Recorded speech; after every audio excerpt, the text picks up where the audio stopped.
Olá meus caros, aqui é o Corvo.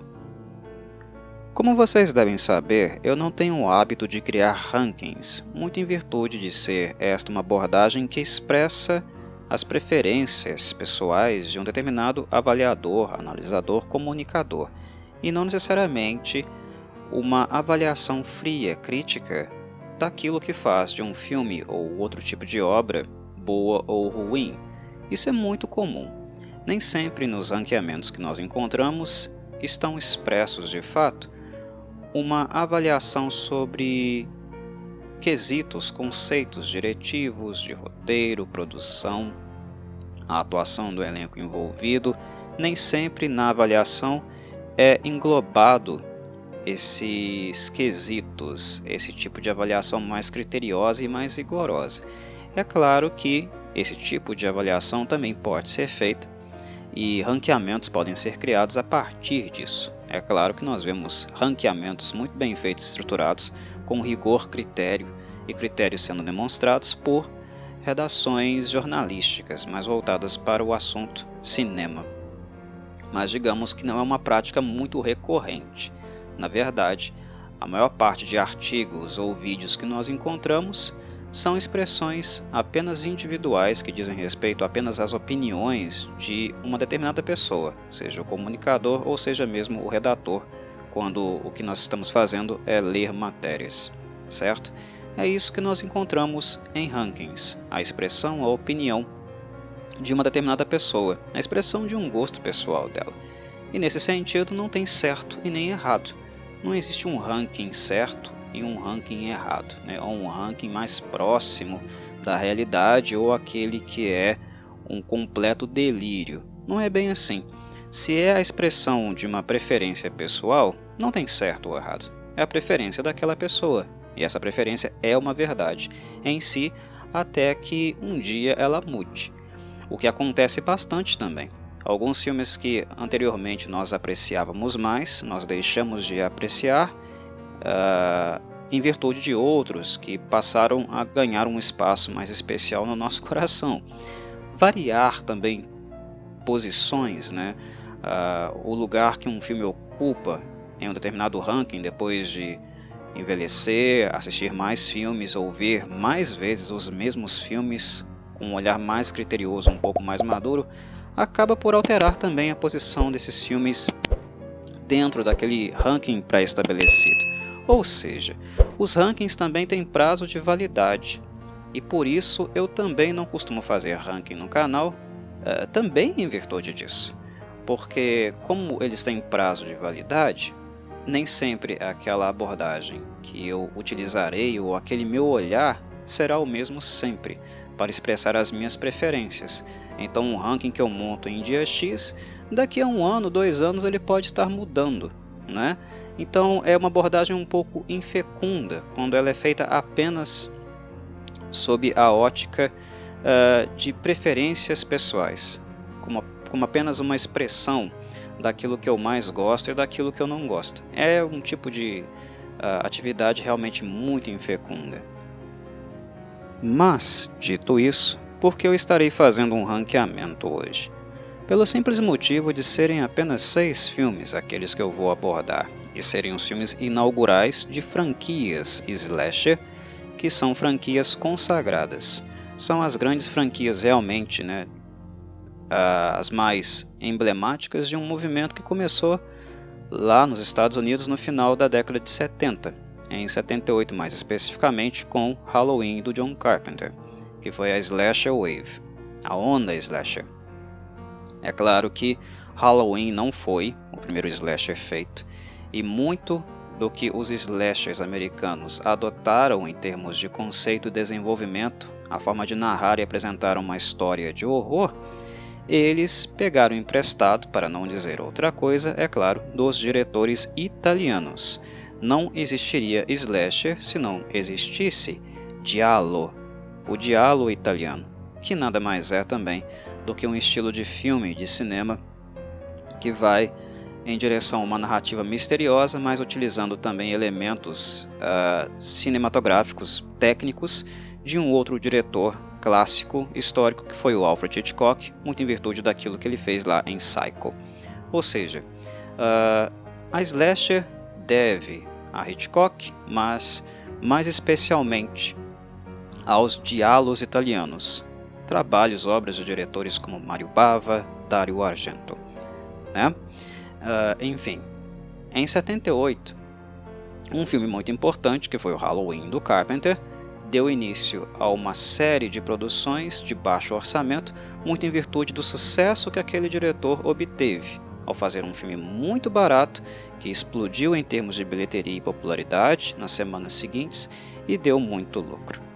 A partir daí, vários estúdios independentes ou estúdios pequenos começaram a fazer filmes muito baratos, esperando, né, esse lucro estrondoso como o Halloween do Carpenter havia conseguido. E logo após, 2 anos depois, Friday the 13th, a série que não inicialmente era a série do Jason, mas anos mais tarde viria a se tornar, também obteve o mesmo sucesso. Friday the 13th também foi um grande sucesso de bilheteria.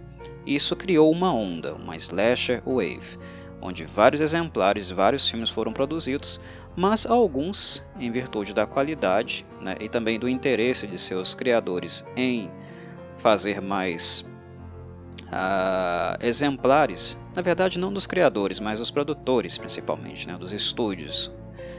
Eles cresceram, né, o olho no dinheiro, na ganância. Muitos exemplares foram produzidos em virtude do sucesso dos filmes inaugurais, né, ou também, poderíamos dizer, né, qualidade dos filmes inaugurais. O que me motiva a trazê-los aqui é justamente isso, porque os 6 grandes slashers, dentro de um período de 10 anos, que foi a era de ouro dos slashers, né, 78 e 88, dos slashers americanos, no caso, né? Não vou entrar aqui na lista slashers de outros países, embora o Canadá tenha produzido excelentes filmes dentro desse subgênero também. Mas enfim, de 78 a 88, né, os grandes slashers, os clássicos e que até hoje são os mais emblemáticos, tanto é que produções sobre eles, com o conceito deles, continuam sendo produzidas, né, exemplares e mais exemplares, tem gente que nem aguenta mais, foram esses aqui que eu vou apresentar a vocês: Halloween, Hellraiser, The Texas Chainsaw Massacre, Nightmare on Elm Street, Friday the 13th e Child's Play, levando-se em consideração que The Texas Chainsaw Massacre não nasceu como um slasher, mas depois viria a se tornar em virtude do sucesso que Halloween fez, né? Os filmes inaugurais iniciais do Tobe Hooper não tinham a clara intenção de serem slashers, né? Slashers no sentido de ser apenas um assassino em série atrás de uma vítima que tem no final uma Final Girl, e essa Final Girl derrota, né, um determinado assassino. The Texas Chainsaw Massacre não funciona assim, porque na verdade o vilão, o antagonista, costuma ser mais de uma pessoa, costuma ser uma família, né? E essa família tem um membro macabro, né, um membro bizarro, que é o Leatherface. O Leatherface chama mais atenção, mas ele não é o antagonista central. Então, aspas aqui, né, uma pequena ponderação a respeito da diferença de Texas Chainsaw Massacre para os demais. E Hellraiser também não é um slasher, né? O filme original, o filme inaugural de Hellraiser, de 1987, não é um slasher, embora o Pinhead, né, o cenobita, o Hell Priest, o cenobita principal, tenha sido transformado, né, convertido em um vilão dessa natureza também, o que empobreceu muito, né, a maioria esmagadora dos filmes da franquia. Mas os demais, como Michael Myers, o Jason Voorhees, originalmente não era ele, era sua mãe, né, a Mrs. Voorhees, Fred Krueger, Chucky, são vilões, assassinos em série clássicos, né, dos slashers. Mas enquanto franquias, esses 6 nomes são fortes demais e emblemáticos de uma era onde a primeira onda aconteceu, a primeira onda americana. Houve uma segunda onda? Houve, nos anos 90, mas não com a mesma força. Então eu escolho 6 franquias, porque essas 6 eu acho que indiscutivelmente são as principais dentro desse subgênero. E escolho os filmes inaugurais também por quê? Porque eles são muito sólidos. É difícil você pegar franquias, né, várias franquias, e enxergar qualidade inaugural em todas elas. Mas aqui foi o caso, né? Quando nós pegamos Halloween de 1978, né? Friday the 13th, 1980, o The Texas Chainsaw Massacre em 74, Nightmare on Elm Street em 84 e Child's Play em 88, os filmes inaugurais dessas franquias são muito bons. E, inclusive, em algumas delas, o filme inaugural é melhor do que tudo que veio depois. É claro que isso não acontece com todos os filmes citados aqui, mas a maior parte deles sim. Halloween de 78 é o melhor filme da franquia do Carpenter, e o Carpenter não precisaria ter feito outro filme além dele, né?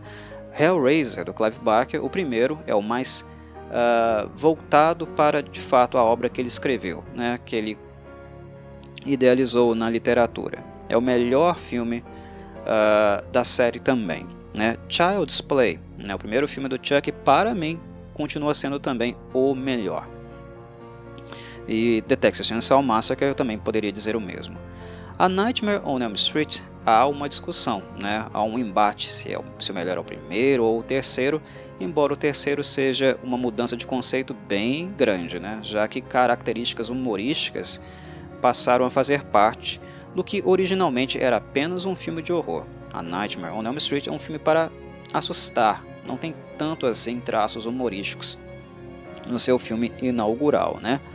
E Friday the 13th, embora tenha seguido de perto o sucesso de Halloween e sua intenção, original pelo menos, tenha sido apenas capitalizar em cima do sucesso do filme do Carpenter, foi um filme muito bem feito. Ele foi muito bem desenvolvido, né, concretizado, graças ao trabalho exemplar do maquiador protético, né, o artista de efeitos especiais Tom Savini.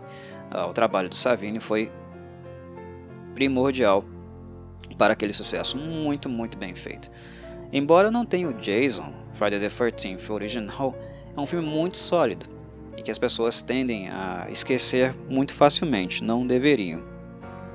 Desse modo também se torna um pouco mais agradável para mim falar dos 6 filmes inaugurais, porque eu poderia maratonar, tirar um dia de folga, né, pegar um final de semana, assistir os 6 em sequência, do menos preferido para o preferido, e ter um excelente entretenimento. Muitas pessoas conseguiriam um excelente entretenimento fazendo isso. É uma maratona bem legal de fazer, apenas de filmes inaugurais das franquias slashers, porque eles têm qualidade, né? Eles têm características superiores em relação um ao outro, né? Há alguns melhores do que os outros, mas no todo os 6 inaugurais são muito bons.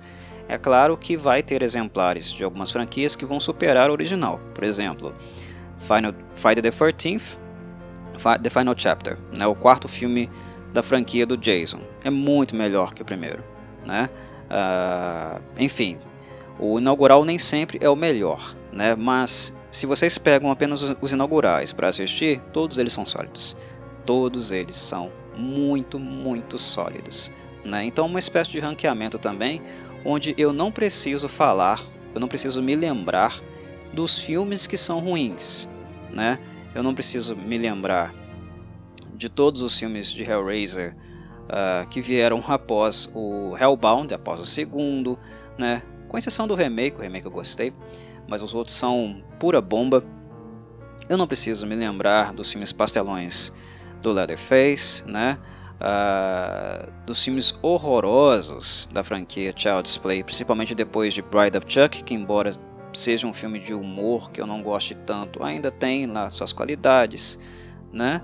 Eu não preciso voltar a esses filmes, né, ao desastre que fizeram com Michael Myers, né, em filmes risíveis, horríveis, como Resurrection, por exemplo, né, ou tentativas mais recentes com roteiros paupérrimos, né, nas produções da Blumhouse. Eu não preciso lembrar desses filmes, eu não preciso falar deles. Quando eu construo um ranqueamento apenas de filmes inaugurais dessas franquias aqui, eu estou falando de coisa boa, né?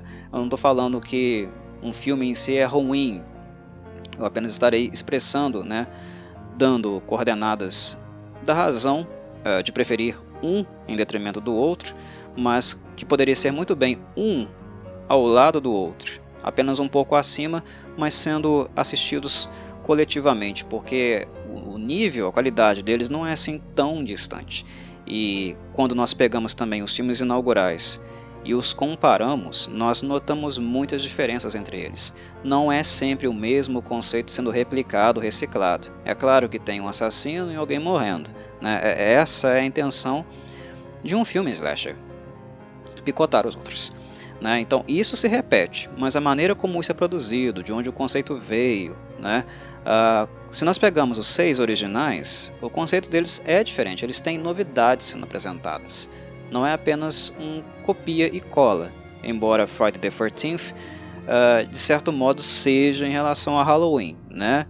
É mais brutal, é mais gráfico, né? Era essa a intenção, né? Mas é um Halloween 2.0, 3.0 em termos de violência.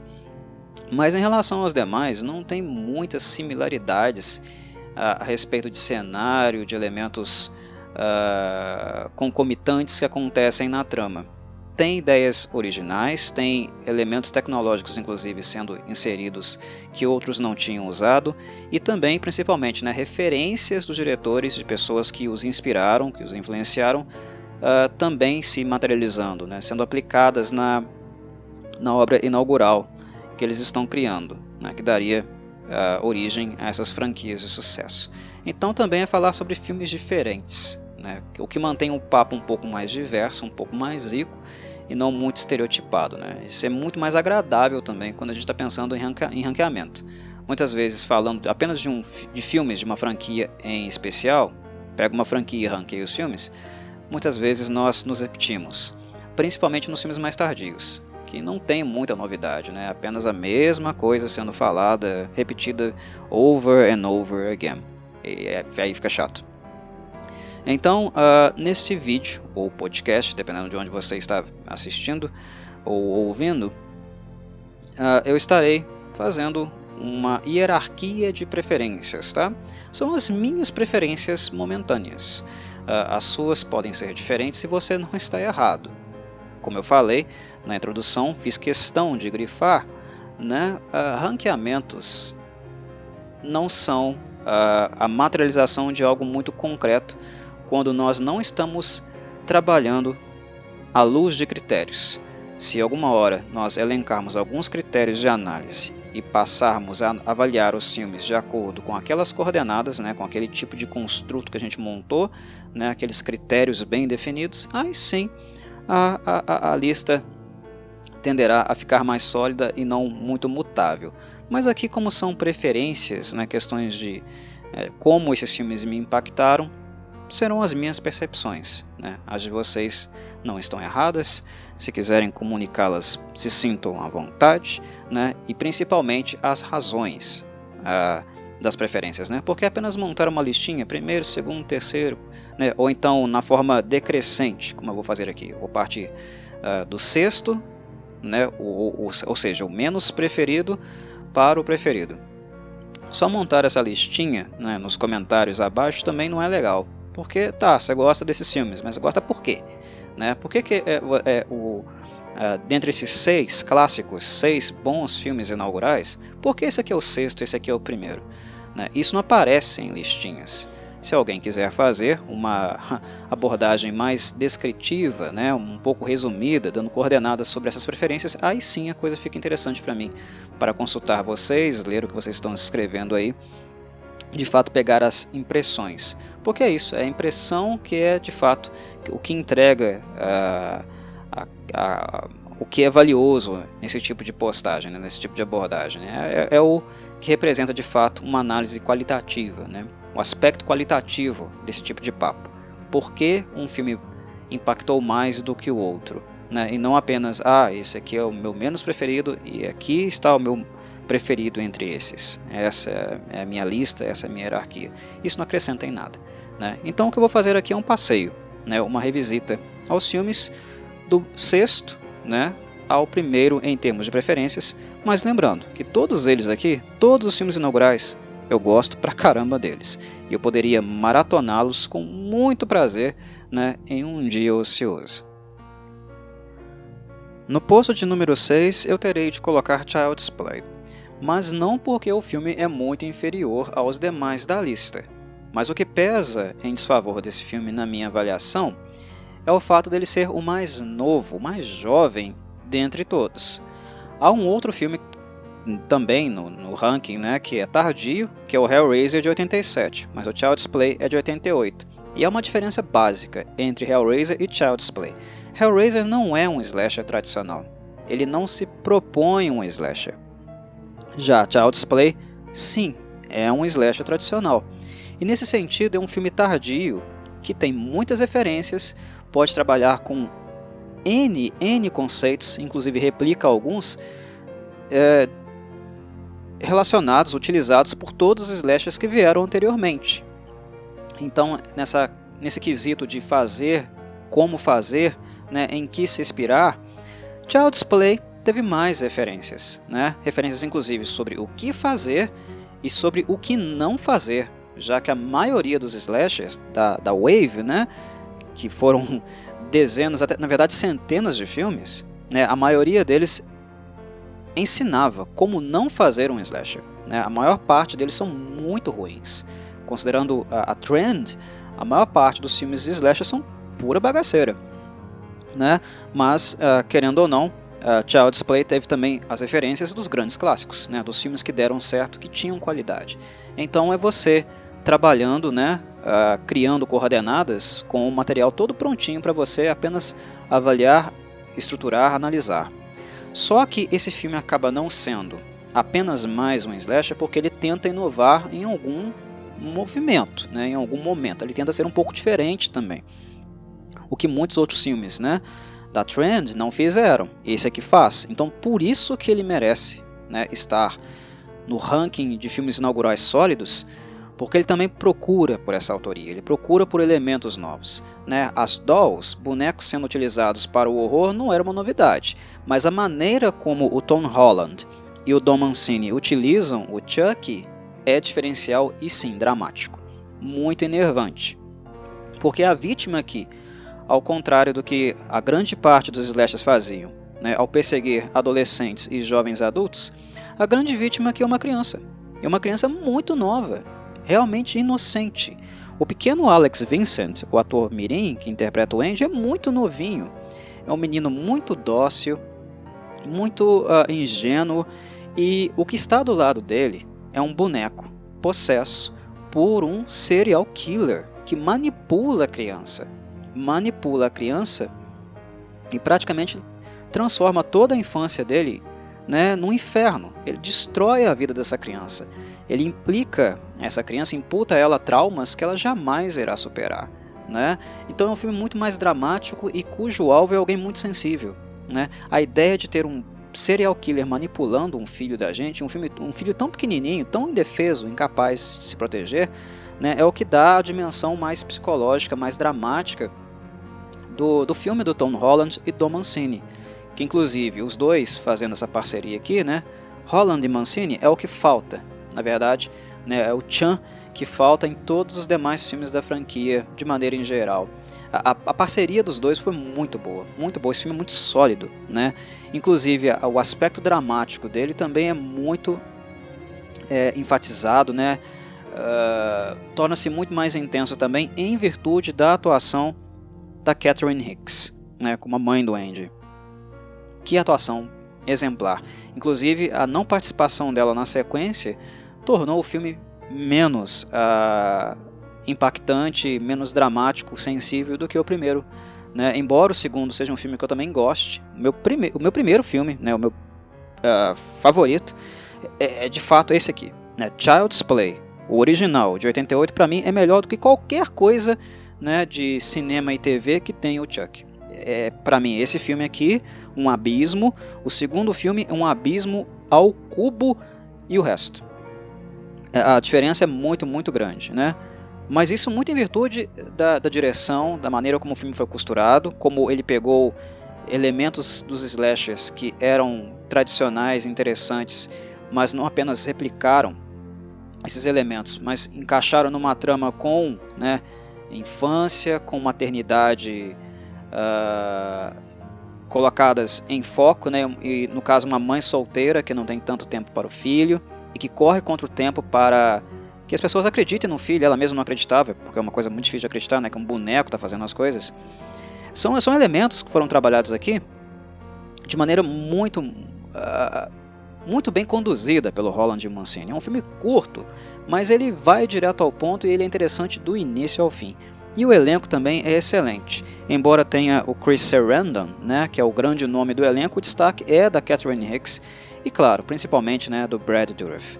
Brad Dourif, ele é o Chuck, né, ele não é apenas a voz do Chuck, ele é o Chuck, né, em qualquer tipo de mídia que nós possamos encontrar ou desejar, por um motivo, né? Ele criou um personagem, né, ele deu vida a um personagem muito macabro, boca suja, perverso, cruel, né, e verborrágico. Ele é um vilão que fala o tempo inteiro, né, porque ele é um boneco, né, ele é um boneco que manipula uma criança, então ele fala o tempo inteiro.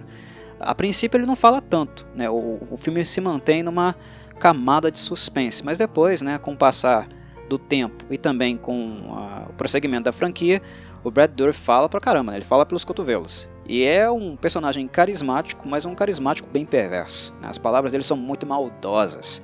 Né? Enfim, ele criou o personagem, ele deu vida a um personagem, ele imprimiu no personagem algo que dificilmente outra pessoa faz como ele fez. Uma coisa que aconteceu também, por exemplo, com o Robert Englund, né? Com o Fred Krueger lá em A Nightmare on Elm Street, ou com o Doug Bradley com o Pinhead. Eles colocam algo da personalidade deles, da assinatura deles, que é muito difícil de dissociar dos personagens. São personagens muito únicos, né? Então o elenco aqui é também um grande fator para esse filme ser muito bom. É um bom elenco e um slasher que trabalha com elementos muito peculiares, muito diferentes, que não tinham sido utilizados até então, desse jeito aqui, desse modo sensível, né, com uma criança tão pequenininha como o Alex Vincent. Sem falar, é claro, nas inovações que tentaram aplicar no filme e que ficou bom, né, ficou realmente muito bom, que foram os efeitos robóticos, né, os efeitos animatrônicos com o boneco do Chuck. Ficou muito bom mesmo, né? Então esse filme é muito sólido mesmo. E ele só tá na 6ª colocação porque, como falei, ele tem um legado para poder trabalhar, né? Ele tem coisas às quais ele pode se inspirar, né? Para muitos dos filmes que aqui estão, ou eles estavam inovando demais, ou tudo era mato, ou não tinha muito o que fazer. Era criar ou criar, inventar ou inventar, né? Não tinha muito para onde se apoiar, onde estudar, né? Embora os diálogos italianos existissem, as referências hitchcockianas existissem, nem sempre é muito fácil criar uma coisa, né, inovadora a ponto de que esta crie uma trend. Child's Play já tinha todas as referências na mão, né, bem acessíveis, muito acessíveis. É só por isso que eu coloco na 6ª posição, porque o filme em si é muito sólido, né? É um dos melhores filmes de horror, né? Eu coloco facilmente como um dos melhores filmes de horror do final dos anos 80, né? Não dos anos 80, daquele finalzinho ali, 87, 88, 89, bons filmes ali estavam começando a ficar um pouco escassos, não muito frequentes, era um título aqui e acolá. Esse aqui é emblemático, né? Esse chama atenção e chama atenção por um motivo, é uma criança. É a infância que está em questão e também, né, todo o drama de uma mãe solteira tentando proteger, né, o seu filhinho amado. Na 5ª posição, Friday the 13th, de 1980. Motivo? Halloween. Não é segredo para ninguém, né, o Sean Cunningham, também o Victor Miller, já colocaram isso em várias e várias entrevistas, né? Friday the 13th existiu, veio ao mundo, nasceu por causa de quê? Né? Em virtude de quê? Halloween. O sucesso de Halloween, não apenas de aclamação, no sentido de ter atingido o público de fato, a ponto de todo mundo ficar falando sobre ele, mas também da bilheteria, né? Halloween foi um sucesso econômico, é um filme muito barato e que arrecadou milhões, né? Um diretor como Sean Cunningham, que não tinha feito até então nada de grande destaque, né? Inclusive, os trabalhos prévios dele nem são lá muito, digamos, dignos de serem mencionados aqui. Em termos de conteúdo mesmo, tá? Não vou entrar em detalhes, né? Não era um diretor respeitável. Quando ele viu aquilo, ele viu uma mina de ouro. É a hora. Eu tenho que conseguir algum tipo de financiamento, eu tenho que conseguir dinheiro para fazer um filme como Halloween, mas mais macabro, mais brutal do que Halloween, né? E muito em virtude disso, Friday the 13th acabou sendo o filme slasher que elevou o nível do gore dentro do mercado americano, né? Dentro do cenário americano. Porque, enfim, a gente assiste diálogos muito antigos, né, setentistas, no cinema americano, e a gente vê uma barbaridade, né? Sangue para tudo quanto é lado. São filmes realmente muito, muito violentos, muito gráficos, né? A gente pega, por exemplo, Bay of Blood do Mario Bava e já está tudo lá, né? Um nível de grafismo, né, de cenas explícitas absurdo. Nos Estados Unidos isso existia, mas era uma coisa mais, né, de segundo escalão, né, para grindhouses. Não era algo exibido para o mainstream, que eram os filmes de exploitation. Os filmes de exploitation eram violentíssimos, muito, muito violentos e brutais. Mas um filme exibido para todos, né, no circuito nacional, né, isso não existia. Um filme tão violento e agressivo como Friday the 13th. Né? Halloween é um filme mais de suspense, mais de stalking, né? O que o Carpenter quer fazer é criar tensão, ansiedade no público. O que o Cunningham quis fazer foi chutar o pau da barraca, chegar com os dois pés na porta, né? Em termos de grafismo aqui é uma coisa absurda, né? E isso era foi, no caso, né, um movimento histórico e algo realmente surpreendente para o mercado americano, porque era um filme muito, muito, muito agressivo. Muito, muito gráfico. Tanto é que ele foi lá solicitar a ajuda, né, os serviços de um cara que já estava fazendo seu nome, muito talentoso inclusive, né, foi fotógrafo de guerra, foi um cara que foi para a guerra do Vietnã tirar foto, né, fotografar o evento, registrar historicamente o que aconteceu ali, né, viu vários e vários cadáveres e aplicou isso depois, né, na sua arte como produtor de maquiagem protética, que foi o Tom Savini. Né, Tom Savini, o gênio, né, o brilhante mestre dos efeitos práticos, Tom Savini. Né. O trabalho de Savini é absurdo e é interessante como ano após ano, 81, 82, depois 84, como ele vai aprimorando aquilo que ele já fazia aqui com maestria em Friday the 13th. Cena de abertura, primeira morte da Annie, a navalha, a faca passando, né, na prótese de látex no pescoço. A maneira como o látex abre, o sangue escorre. Gente, aquilo ali, para as principais salas de cinema, né, para o circuito comercial dos Estados Unidos, não era comum. Não era comum. Friday the 13th eleva muito o nível de violência. Né? E depois de Friday the 13th, o que os demais filmes da safra, da Trend, quiseram fazer? Aumentar, aumentar, aumentar, aumentar a violência indiscriminadamente. Vamos subir o nível para as pessoas virem ao cinema, né? Comprarem nosso filme também.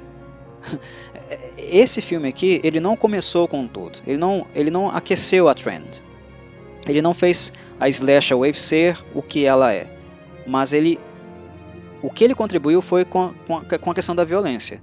Tanto é que o Jason Voorhees, né, que depois, nos filmes mais tardios, a partir do 2, né, depois 3, 4 em seguida, ele acabou se tornando o vilão de fato mais memorável da franquia, mas muito em virtude também da truculência dele. Não tem outro vilão slasher mais truculento do que o Jason Voorhees. O Michael Myers, né, que por sinal é o meu favorito, ele é mais sorrateiro, ele é mais preciso, ele é como se fosse um felino, né, aguardando nas sombras, o momento correto, ele é muito frio. O Jason Voorhees é uma força da natureza, ele é um troglodita. Né? E Friday the 13th é um filme que chama atenção muito em virtude disso, do grau de violência que é aplicado. Porém, é um filme que bebe de Halloween, né? Bebe de Halloween e das influências de Halloween, né? Então ele não é muito original, mas ele é historicamente muito importante porque ele elevou o nível de violência e grafismo que passaria a pautar todo o restante da slasher wave. Isso é indiscutível. Um outro motivo também para eu colocar Friday the 13th na quinta colocação é o fato dessa série aqui ter um aspecto peculiar, que na verdade é uma das forças dela, que é o fato dessa ser a franquia que sempre melhora, até chegar num ponto que ela começa a cair e vertiginosamente em termos de qualidade, né? Halloween não melhora nos seguintes, né? Hellraiser não melhora nos seguintes, Texas Chainsaw Massacre não melhora nos seguintes, Child's Play o mesmo. Friday the 13th começa sólido, como todos começaram, muito sólido, mas ano após ano, e isso que é interessante, porque ano após ano sai um novo filme de Friday the 13th, né? São filmes muito rápidos, como a trend estava aquecida, tinha muito retorno financeiro, eles produziam os filmes muito rápidos. Friday the 13th não deixa a peteca cair. O segundo filme já é melhor que o primeiro. O terceiro já é melhor que o segundo. E o quarto, para mim, é o melhor de todos. Né? O quarto, The Final Chapter, que é uma junção, né, uma parceria entre o Zito, que é um troglodita da direção, e o Mancini retornando para a franquia, já mais experimentado, tendo feito experiências em outros títulos, né, e com muitas ideias novas e querendo levar, né, levar inclusive o nível de violência de Friday the 13th a uma coisa absurda, né, que não tinha sido feito anteriormente. The Final Chapter é um baita de um filme. Pra mim é o melhor da franquia. Depois cai. Depois dali em diante é a queda livre, né? Esse filme ele é o inaugural, ele é sólido e os seguintes melhoram, vão melhorando. E isso é muito raro de ver em franquias, inclusive no cinema. O segundo já tende a deixar a desejar, né? Como aconteceu lá em A Nightmare on Elm Street, que o primeiro foi excelente, mas o segundo não consegue acompanhar. O terceiro reinventa a fórmula, insere elementos cartunescos, mais voltados para a comédia, faz muito bem, mas 4, 5, né, os filmes seguintes não conseguem fazer com a mesma qualidade que o terceiro fez. Aqui não, aqui é um estilo muito bem definido, né, que não sofre alterações e que vai assim numa crescente do primeiro ao quarto volume. Assistir Friday the 13th do primeiro ao quarto é a glória do slasher. São filmes muito, muito sólidos, né? E mesmo esse filme aqui ainda não o fato dele ainda não ter o Jason como o vilão central, não é motivo para não assisti-lo, porque o filme em si fala por si. Ele é bom por si só, ele não precisa do Jason para ser bom. E isso que é um outro também aspecto que é importante demarcar, apontar nele. É um filme que não precisa do Jason para ser bom. O Jason está no filme, mas ele não é o vilão do filme. Quem assistiu sabe do que eu estou falando. E quando a gente pensa também que é o próprio Savini executando as mortes, né, os efeitos práticos que a gente vê, também não é um grande problema, né? Se não é o Jason fazendo, que seja o Savini a fazer. E é o que de fato nós vemos acontecer, né? Quando a gente vê um braço, né, os efeitos práticos sendo colocados em funcionamento, né, as próteses sofrendo as lesões, aquele braço, aquela mão ali, tudo é o Savini fazendo. Interessante, né? Mas eu não poderia terminar também, né, a fala deixando de mencionar, claro, a grande participação, que embora seja breve, é apenas no fim do filme, da atriz, né, da maravilhosa Betsy Palmer. Que bruxa! A participação dela nesse filme é fantástica, é histórica, né? Quando a gente pensa em Slash, a gente tem que lembrar desse momento, dessa participação da Betsy Palmer, porque a atuação, ela era uma atriz, né, muito acima de todos aqueles que compunham, faziam parte do elenco de Friday the 13th. Ela era muito acima, muito melhor, né? Uma atriz de categoria, e ali só tinha adolescente, iniciante. Corvo, tem o Kevin Bacon. Sim, o Kevin Bacon estava começando, né? É o primeiro papel dele, ele é um jovenzinho, iniciante aqui. A Betsy Palmer é a atriz. Quando ela entra no filme, né, para o fim do filme, né, para encerrar o filme, quando ela entra em cena, chega a atriz, aquela pessoa que sabe atuar dentre todos esses moleques que aqui estão presentes. E o impacto é absurdo, né? A Mrs. Voorhees, eu gosto dela do mesmo modo que eu gosto do Jason como vilão. Não consigo pensar o Jason sem a Mrs. Voorhees. A origem, né, de fato, de onde essa rede de violência, né, essa coisa absurdamente descomunal, essa chacina que foi criada em Crystal Lake, né, eu não consigo pensar na história de Crystal Lake sem pensar também na Mrs. Voorhees. E, claro, obviamente, na Betsy Palmer. No posto de número 4, eu coloco A Nightmare on Elm Street, filme de 1984, que para mim, na minha análise, é o melhor filme da filmografia do Wes Craven. Mas disparado. Eu gosto muito de The Last House on the Left, o primeiro filme dele, né, lá da década de 70, bem do inicinho. É um bom filme também, independente e muito impactante, chocante para a época. Mas A Nightmare on Elm Street é outro nível. Tanto em termos de originalidade, criatividade, mas também em termos de execução.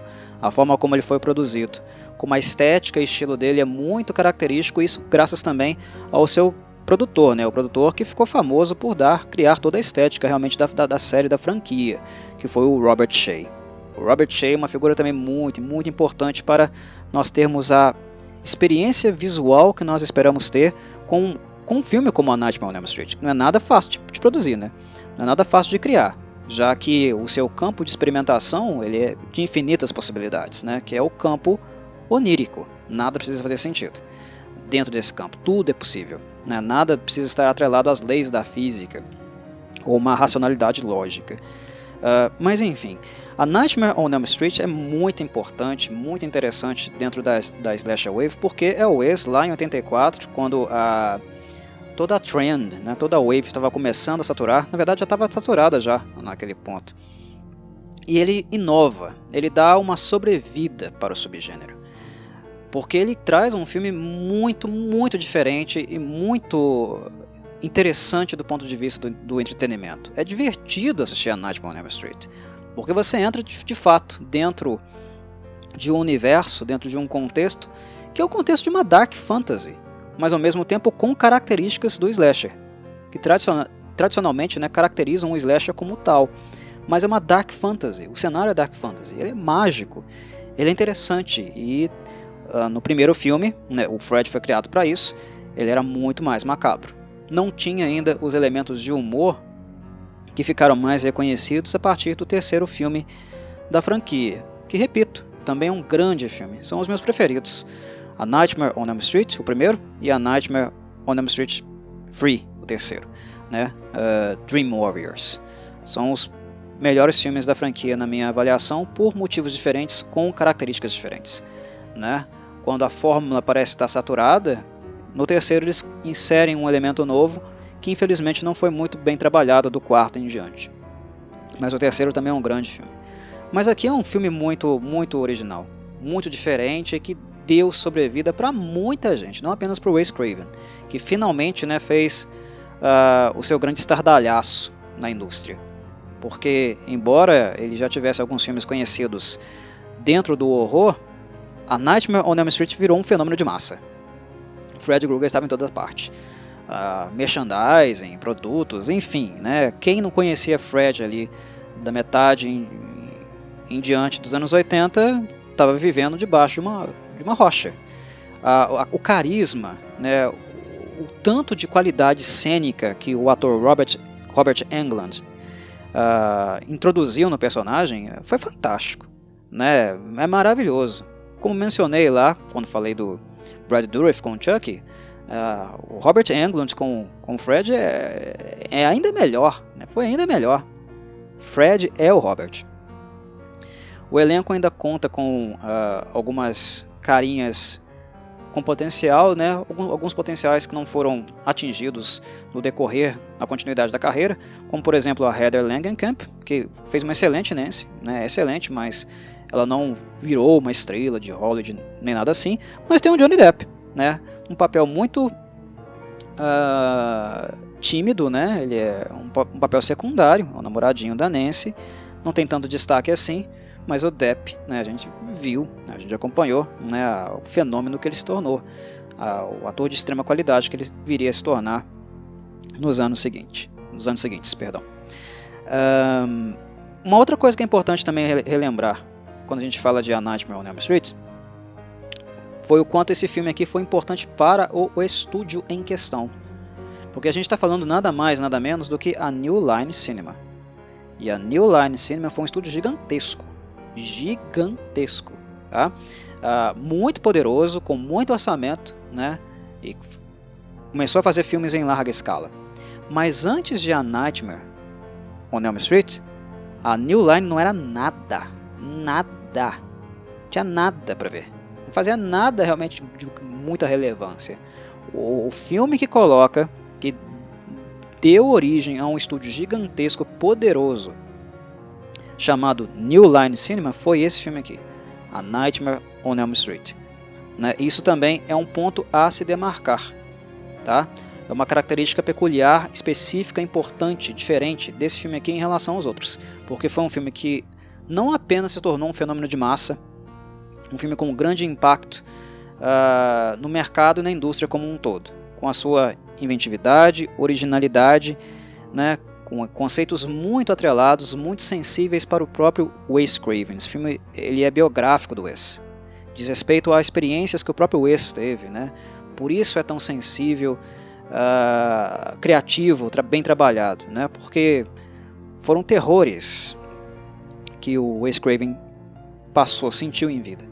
Mas também, né, não é importante apenas por causa disso, mas também por causa de ser um potencial tão grande e que de fato se concretizou, que foi capaz de tornar um estúdio de fundo de quintal, pequenininho, em uma coisa gigantesca, né, um colosso da indústria. E foi por muito tempo, né, a New Line Cinema. Foi por muito tempo um estúdio de grande poder. Dali em diante, a partir do primeiro filme em diante, a New Line só iria crescer, crescer e crescer.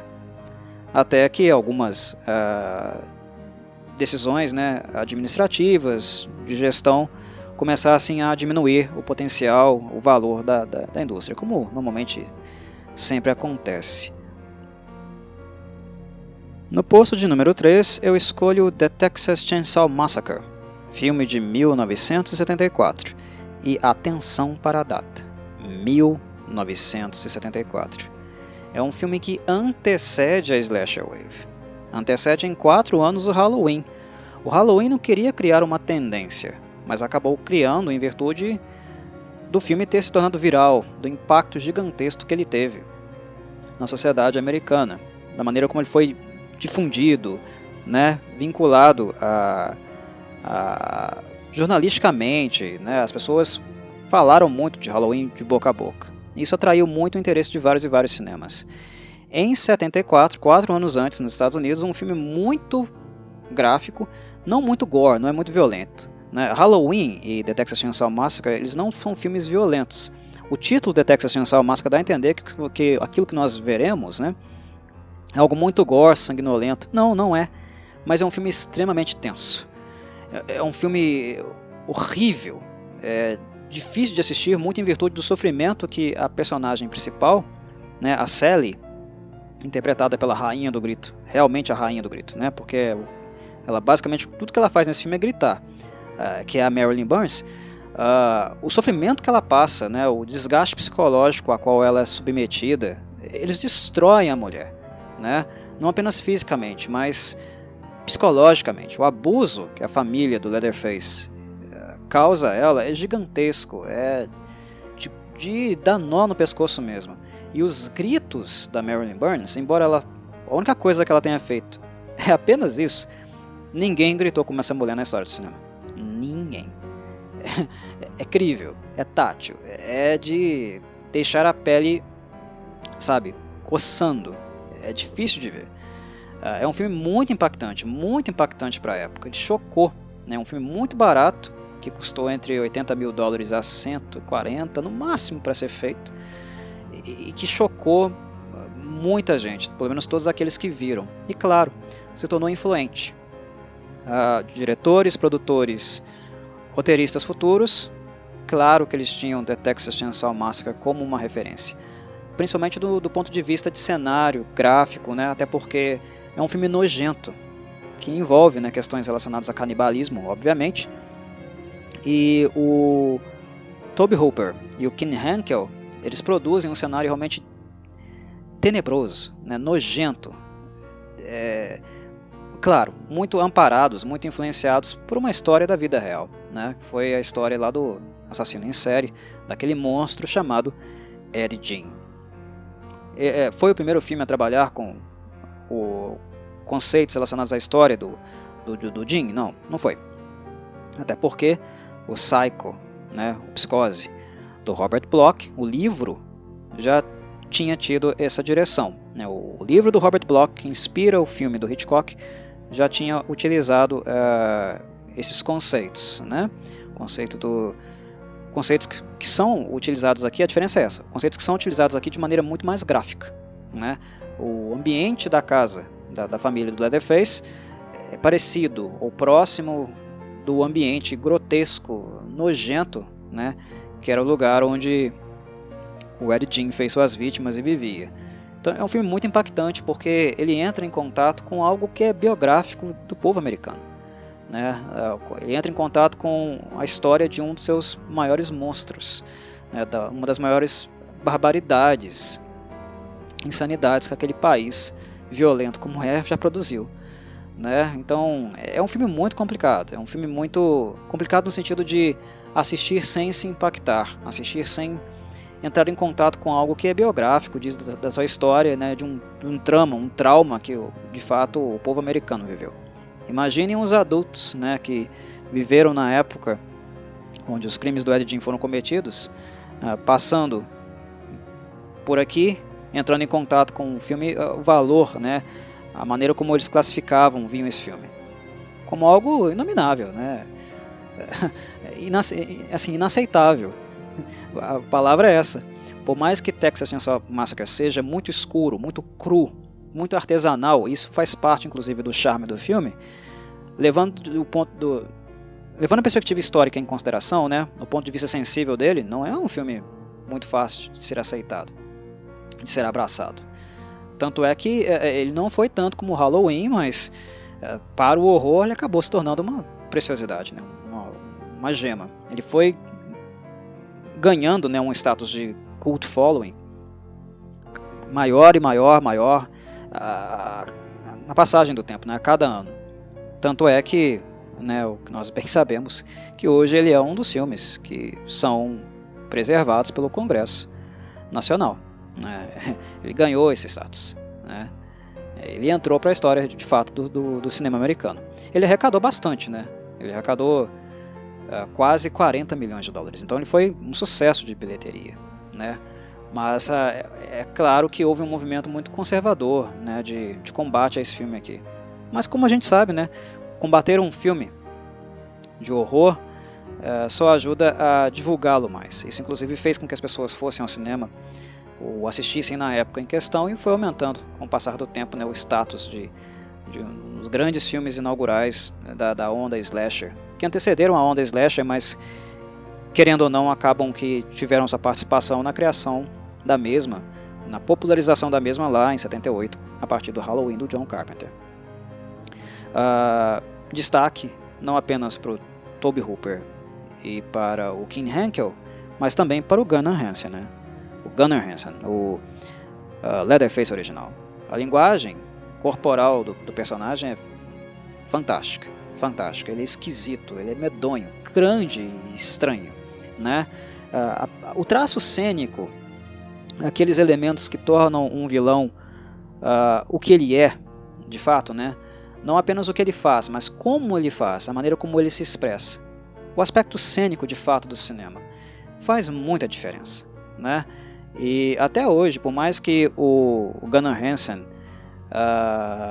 o que ele tenha feito foi muito rudimentar, cru, a linguagem corporal do personagem, para mim, ela nunca mais foi a mesma. Esse The Texas Chainsaw Massacre, para mim, além de ser o melhor filme da franquia, né, é o mais expressivo em termos de assinaturas. A assinatura do Leatherface, criada pelo Gunnar Hansen, é única. E é isso que eu gosto também dos stunts, né, dos dublês. dos caras que colocam a mão na massa para fazer a coisa acontecer nesses cenários, nesses sets de filmes, né? Que devem ser muito divertidos de trabalhar. Embora os filmes sejam grotescos, sempre são muito divertidos de trabalhar. É colocar a sua assinatura no personagem, algo que torna ele único. Não é a serra elétrica, não é a máscara de couro humano, embora sejam objetos que estão sempre presentes com o personagem. Mas também é a assinatura, a linguagem corporal, o trabalho cênico de Gunnar Hansen. O posto número 2, a medalha de prata, acaba ficando com Hellraiser, filme de 1987, o que pode surpreender muitas pessoas. Hellraiser, Corvo? Sim, Hellraiser. Não por causa da franquia. Repito, esse é um podcast, um ranqueamento de filmes inaugurais. Né? O meu escopo, a minha via de análise são os filmes inaugurais. É uma comparação, né, uma avaliação que eu faço em relação apenas aos primeiros filmes, aqueles que deram um pontapé para as franquias. Hellraiser tem a franquia que facilmente nós caracterizamos como a mais fraca dentre todas, enquanto franquia, porque depois de Hellbound, depois do segundo filme, o que vem adiante são filmes muito, muito ruins, abaixo do mais baixo da crítica. São filmes muito ruins que a única coisa que se salva, o único motivo plausível para poder assisti-los, ter o menor interesse, é ver a atuação do Doug Bradley, né, o eterno Pinhead. Porque o Doug é um artista, né, um ator de primeira categoria. Né, o que ele fez com o Hell Priest, o Sacerdote do Inferno, é uma coisa esplendorosa, um espetáculo. O Pinhead do Doug Bradley é maravilhoso. O único motivo para assistir às sequências de Hellraiser é o Doug Bradley. Até porque os filmes nem são mais próximos, né, não estão mais associados, trabalhando na ótica dentro do conceito do filme original. Que, como eu mencionei anteriormente, agora falo um pouco mais, né, da questão, Hellraiser não é um slasher. Nunca foi um slasher e não se propôs um slasher. Né, e ele se tornou um slasher a partir do terceiro filme. Né, o Hellbound ainda não é um slasher também, mas a partir do terceiro filme, Hellraiser se torna um slasher porque era uma tendência comercial. Era um motivo errado, né, errôneo, e a série entrou num buraco sem fundo por causa disso, né, que os produtores começaram a acreditar que o fato de Pinhead, né, e o seu figurino tão marcante, tão historicamente relevante, o fato dele ser uma presença muito forte, o fato de tornar ele um vilão slasher, eles achavam que isso iria atrair público, né, fazer com que a série decolasse e fosse financeiramente viável nos anos seguintes. Não foi. A série só afundou, né, e num futuro muito próximo, os lançamentos não eram mais vinculados às salas de cinema, apenas direto para o vídeo. Né. No passado isso acontecia. Haviam filmes que iam para as salas de cinema e filmes que eram direto para o VHS ou DVD. Né. Eles não chegavam nas salas, eles não tinham distribuição, investimento para isso. E nem investimento para serem feitos, né? Muito menos para serem vinculados em salas de cinema, o que custa dinheiro também. Se hoje tem filmes que vão direto para o streaming, no passado eles iam direto para o vídeo, ou seja, VHS, DVD, coisas assim. Né? Então, o distanciamento do conceito original destruiu Hellraiser. E qual era o conceito original? Era um slasher? Né? Era um filme de assassinatos em série? Muito longe disso. E é isso que faz de Hellraiser uma obra única. Não apenas Hellraiser filme, mas a obra na qual ele se baseou. Porque a obra em si vem da literatura. Vem do livro daquele que escreve também o roteiro desse filme e dirige esse filme, mesmo sem ter experiência nessa cadeira. Porque como literário, ele era fantástico, um cara de mão cheia. Quem não conhece o Sr. Clive Barker, que o leia. Ele tem um estilo, né, conceitos dentro do horror muito únicos, que ninguém antes dele tinha propriamente. Não trabalhavam na ótica dele, esse horror muito visceral, muito carnal. Edgar Allan Poe não era assim, o Lovecraft não era assim, o Stephen King nunca foi assim. O Barker é muito original. Né? E The Hellbound Heart, o filme, o livro no caso, perdão, que inspira o filme, ele é muito, muito original. E ele não é um slasher. Né? Ele é um romance. Ele é um romance com expressões muito fortes de um certo hedonismo, adultério, traição, né, e com pitadas, né, de elementos demoníacos. Muito em virtude do que Frank e Julia, que são os personagens mais centrais da obra, literária, tá? Não é a Kirsty, como é no filme, né? Os grandes protagonistas mesmo de The Hellbound Heart são Frank e Julia. É sobre o amor, entre aspas, né? Amor entre aspas, doentio entre os dois, e o que a Julia estaria disposta para ter carnalmente o Frank de novo na cama dela. É uma dark romance, não tem nada a ver com slasher. E a transição entre livro e filme, feita pelo Clive Barker, é muito bem feita. Muito bem feita. A maneira como eles criaram o cenário de Hellraiser, todo o aspecto estético, né, todo o cenário, a maneira como os cenobitas são representados, é muito interessante. E aqui vale mencionar e parabenizar também, lembrar, claro, né, do Chris Figg, porque o filme original ele é tão bom graças aos dois, Clive Barker e o Chris Figg, porque tem a parte narrativa, textual, literária, mas também tem a parte visual, que para Hellraiser é muito importante, talvez mais importante do que para todos os outros. O visual em A Nightmare on Elm Street é importante, a produção, o valor de investimento em produção teve que aumentar no decorrer da franquia, sim, né? Mas para Hellraiser sempre foi desde o princípio. E era um vilão, né? Não um vilão. Vilão entre aspas, né? Os cenobitas, na verdade não era só o Pinhead. Eram os 4 cenobitas, né? A Ordem de Gash. Eles tinham que fazer presença, eles tinham que marcar presença. A entrada deles devia ser uma entrada suntuosa. Macabra, bizarra, mas ao mesmo tempo suntuosa. Cenobitas, membros de uma hierarquia alta, né, de um lugar alto na hierarquia de uma determinada congregação infernal. A entrada deles devia ser suntuosa, o impacto deles devia ser muito visual, sentida realmente sensorialmente. É isso que são as obras do Clive Barker, experiências sensoriais. E o que o Chris Figg trabalha e ajuda a montar visualmente é impressionante. Mas é claro que uma outra pessoa, um terceiro elemento, foi muito responsável também por aquilo que Hellraiser se transformou, que foi Christopher Young, o musicista, o compositor do filme. A música de Hellraiser é brilhante. De fato, nós podemos enxergar aqui um filme de horror que tem uma trilha sonora digna dos melhores dramas, romances, enfim, blockbusters de Hollywood. Filmes, sei lá, que concorrem ao Oscar, por exemplo. Pensa num filme de qualidade Oscar, que vai ser aclamado pela academia, inclusive pela música.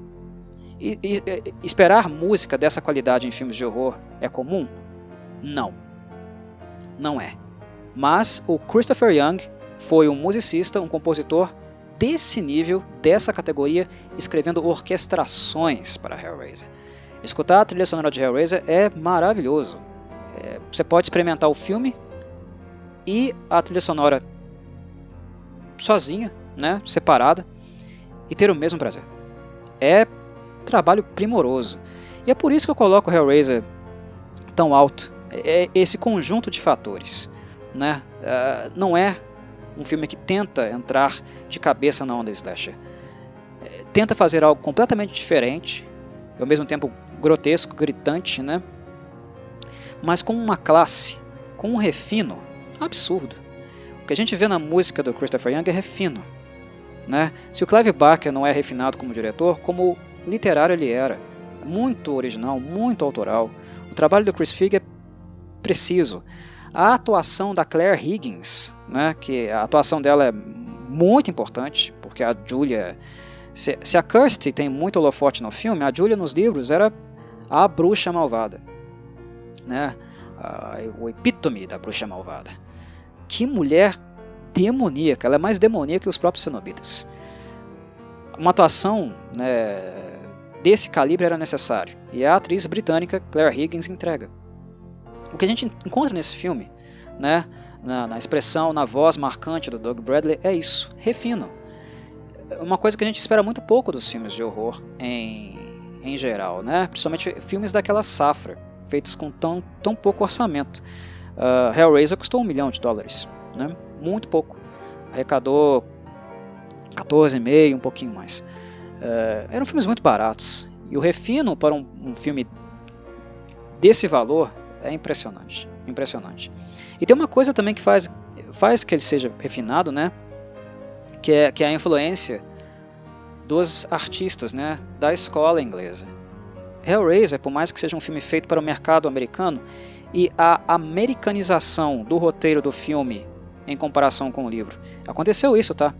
O Clive Barker foi condicionado, ele foi forçado a americanizar o roteiro, né? Não à toa que o Andrew Robinson está aqui, a Ashley Lawrence está aqui, atores, né? Americanos estão aqui, bons, tá? Eles cumprem seu papel. Mas o roteiro foi americanizado porque o mercado era esse. Mesmo que o estúdio faça pressão, né, que a Film Futures tenha feito essa pressão, no caso, para permitir o sinal verde para que o filme fosse produzido, o espírito dele ainda é britânico. O que ele carrega na sua alma, né, a visão do autor, a performance dos atores da escola inglesa, o que eles carregam consigo é um refino, uma educação, um acento, uma ênfase cênica muito grande, né, no que os ingleses se educam, né, e são preparados em escolas de cinema e teatro. É um filme para o mercado americano, mas com o espírito inglês. E daí isso também ajuda a explicar porque é um filme tão refinado, iluminado tão bem, musicalizado tão bem e atuado mesmo de maneira minimalista, como Doug Bradley fez com Pinhead, ou como mais, né, notória, mais carismática, como a Claire Higgins fez com a Julia. É por isso que a gente nota aqui, né, um certo refino na obra que, mesmo sendo tenebrosa, fascina, de certo modo. Fascina pela originalidade, fascina pelo estilo, né? É algo que nós não vimos anteriormente e nem veríamos, não veríamos novamente na franquia. Hellraiser, esse filme aqui é incrível, incrível e muito diferente, muito diferencial, muito único dentro da própria franquia em si. No topo, e não poderia ser diferente, Halloween, filme de John Carpenter de 1978, que, claro, não foi apenas o filme a popularizar o gênero slasher nos Estados Unidos, né, dar campo, indicar o caminho, criar um contexto propício para todos os demais citados existirem. Além disso, é um filme que, embora seja curto, muito breve, ele tem apenas 91 minutos de duração, ele é um filme que condensa, que faz um encaixe perfeito entre 3 referências excelentes de diretores anteriores do horror, com essas características, no caso, né, mais voltadas ao gênero slasher. O John Carpenter, ele trabalha com 3 referências principais.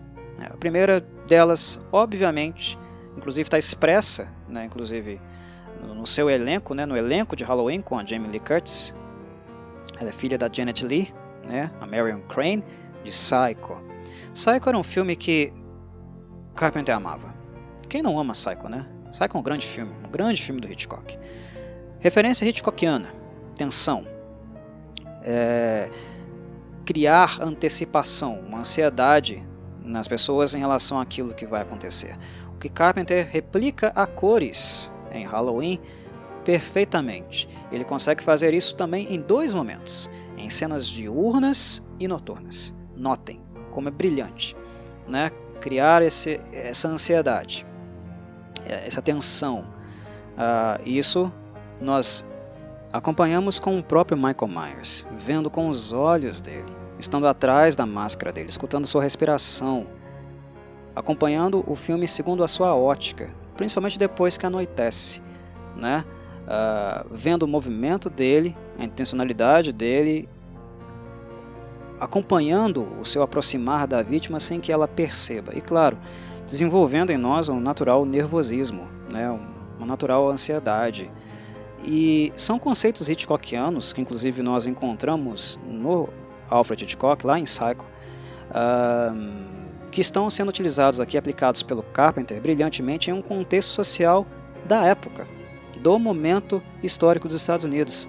Cidades interioranas, completamente abertas, pessoas dormem com janela aberta, porta aberta, numa noite de celebração, onde todo mundo está fantasiado, como é o Halloween, que ninguém iria desconfiar de nada, né? Cria um grau de vulnerabilidade, uma vulnerabilidade que de fato existe, dizia respeito à vida daquelas pessoas, né? É algo tátil do real e sendo mostrado de maneira tão assombrosa, porque leva em consideração muitos movimentos, a paciência, né? A frieza de um assassino que é o assassino mais emblemático, né, de todos os assassinos do slasher. Ele é muito autoral, ele é muito diferente. A linguagem corporal do Michael Myers, né, a sua respiração clássica, a máscara do William Shatner utilizada, né, descolorida, utilizada, as interpretações de todos que de alguma forma vestiram o traje no primeiro filme. Não foi apenas o Nick Castle, embora o Nick Castle tenha criado, né, o gestual mais famoso, né, mais definido do Michael Myers. O personagem é muito interessante, a sua motivação nunca clara, né, como se fosse um impulso, né, uma força da natureza, uma força bestial que possivelmente poderia estar presente em todos nós, né, ou no caso, nos colocando no lugar da Laurie, né, sermos vítimas de alguém com essas condições, né, com esse condicionamento, com essas tendências, é estar no lugar dela, se colocar no lugar dela em um ambiente vulnerável. Isso tinha muito a ver com a época, né? As babás, as crianças, o grau de vulnerabilidade dos jovens, isso tinha muito a ver com a época. O contexto ali, o contexto interiorano de Haddonfield, diz respeito não apenas a uma cidade fictícia, mas a milhares de cidades espalhadas não apenas pelos Estados Unidos, mas pelo mundo, mas principalmente Estados Unidos. Diz respeito a contexto real. É assistir um filme e ver a realidade, né, e ver um monstro como Michael Myers se aproveitando dessas vulnerabilidades e através da técnica aplicada, né, basicamente ensinada ao Carpenter pelo Hitchcock. Ele aprendeu assistindo os filmes do Hitchcock. Mas tem mais, né?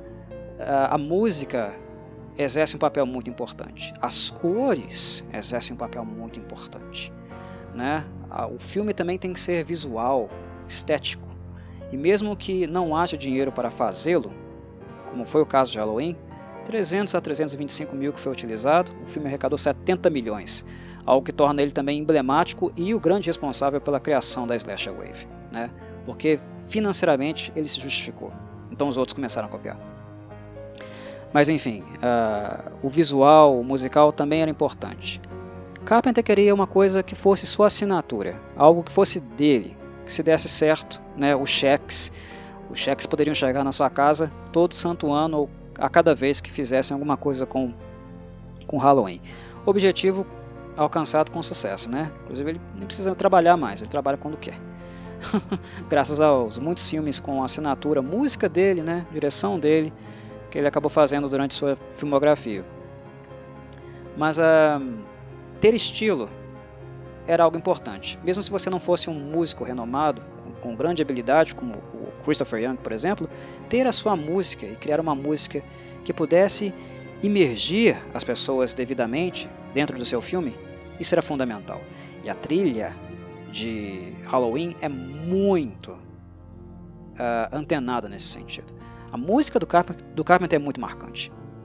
Não apenas o tema principal, mas todos momentos que denotam, necessitam de alguma atenção. É uma música minimalista, simples, feita em sintetizador, mas muito eficiente. Ele aprende isso com o cinema italiano, aprende isso também com o Dario Argento e os trabalhos também do diretor, né, do saudoso diretor italiano com a Goblin, né, a banda Goblin, de rock psicodélico progressivo e também que, muito em virtude do Argento, das oportunidades que recebeu do Argento, começou a criar para o cinema italiano. Aprendeu com um mestre italiano, né? Então é Psycho, mas também obras de Dario Argento, principalmente, eu diria, Profondo Rosso, né, ou Deep Red, como é conhecido nos Estados Unidos.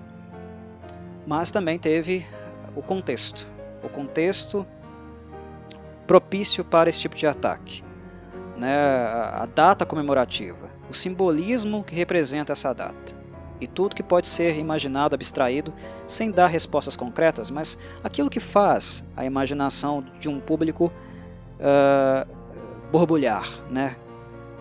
Criar, né? Um elemento que seja instigante. Halloween. O que melhor, né? Qual contexto melhor do que o Halloween para inserir personagens como babás, crianças, né? Que precisam ser cuidadas, e um maníaco como Michael Myers. E o interessante é que a ideia não tinha sido utilizada anteriormente, ninguém tinha pensado nisso, né? E o cinema já era velho, né? O cinema, a gente considera, né, as produções desde o início do século XX até aquele momento, é curioso, né? Estranho como ninguém havia pensado em alguma coisa que envolvesse o Halloween. Talvez até por causa das características, do simbolismo mais ameno que o Halloween acabou adquirindo nos Estados Unidos, né, com uma data mais comercial. Mas a dica em si já estava em outros trabalhos que também trabalharam, no caso, com bastante ênfase nessa questão das dificuldades, né, da vítima em si em ser ajudada, um ambiente claustrofóbico que não tem muito para onde correr, de grande vulnerabilidade. Qual filme, né, anterior ao Halloween que já tinha esses elementos e que serviu também de referência para o Carpenter? É o filme Black Christmas, né, o filme canadense, outro clássico maravilhoso do Bob Clark. O que nós vemos aqui acontecendo é a junção de Psycho, Profondo Rosso e Black Christmas, um filme americano, o outro italiano, outro canadense, 3 clássicos, os principais elementos dele, dos três filmes, sendo colocados na mesa e trabalhando harmoniosamente para criar essa coisa incrível que é o Halloween. Esse filme que é praticamente quase perfeito. É interessante como o filme ele é quase perfeito em todos os setores. É um filme rápido, né? Ele vai direto ao ponto, a mensagem que ele quer comunicar é precisa, a maneira como os personagens centrais são muito originais, característicos, é algo também que chama bastante atenção. Mas enfim, é feito com a metodologia, com um olhar muito claro, uma intenção muito clara. O Carpenter sabe exatamente aquilo que ele quer, e ele é metódico, chato o suficiente para colocar essas coisas em conjunto para funcionar, e funciona muito bem. Ele cria um filme que é base para tudo que a gente poderia chamar de slasher que viria nos anos seguintes. É claro que os outros filmes inovariam, sim, eles teriam ideias próprias, direções próprias, sim, eu falei sobre isso no decorrer do meu podcast inteiro. Eles fizeram isso, eles procuraram outros caminhos, eles não apenas copiaram Halloween, eles têm características autorais, mas aqui é a base de tudo, uma base que utilizou referenciais de diálogo, né, das tensões e conceitos hitchcockianos, né, e do simbolismo de evento, de cultura, lá do Bob Clark com Black Christmas. É perfeito. O Carpenter, a direção dele é perfeita. A produção da Debra Hill, não há outra produção como a dela em toda a franquia Halloween.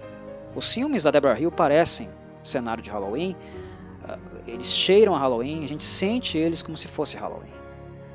Na verdade, né, eu posso acrescentar que Halloween é fruto do relacionamento amoroso entre John Carpenter e Debra Hill, né, que estava muito forte na época, né, os dois estavam muito enamorados, e o amor deles também, né, relacionamento amoroso deles acaba germinando, né, outros frutos criativos, né, acaba respingando na arte deles. Eu não vejo Halloween também apenas como um filme de John Carpenter, é um filme de John Carpenter e Debra Hill. A Debra Hill não recebe, né, o mérito que ela realmente merece.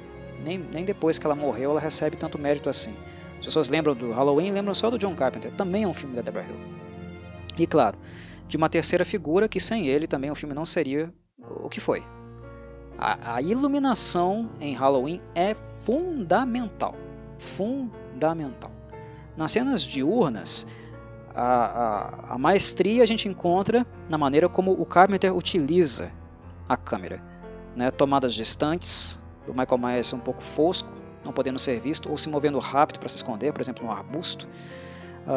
Mas de noite, iluminação é tudo em Halloween. Tudo.